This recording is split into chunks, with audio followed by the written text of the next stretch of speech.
The U.S. Transportation Department, USDOT, fined LATAM Airlines Group SA $1 million after the airline and several affiliates routinely failed to provide timely refunds to passengers for U.S. flights. This was a violation of the federal law that requires airlines to issue refunds within 7 days of a flight cancellation or a significant schedule change. The department said it received over 750 complaints from passengers who did not receive their refunds on time after LATAM canceled their flights due to the COVID-19 pandemic.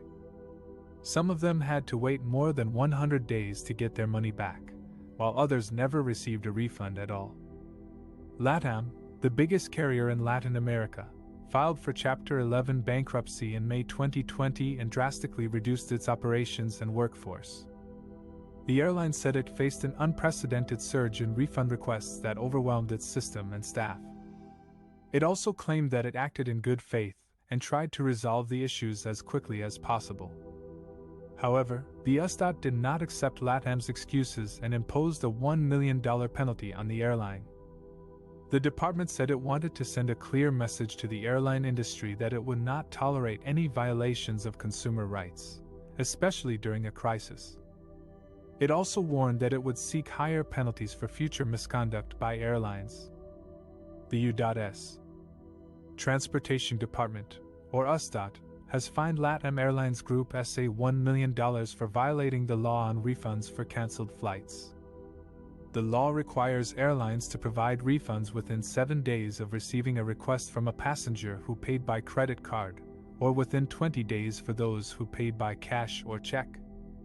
However, LATAM and its affiliates failed to do so for many passengers who had their flights to or from the United States canceled due to the COVID-19 pandemic.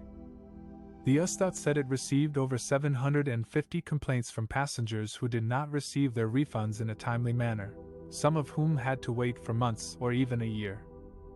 This caused significant harm and inconvenience to the passengers, who were entitled to get their money back as soon as possible. The USDOT initially sought a $25.5 million penalty against LATAM, but reduced it to $1 million after considering the airline's financial situation and its cooperation with the investigation. LATAM has agreed to pay the fine and improve its refund policies and procedures.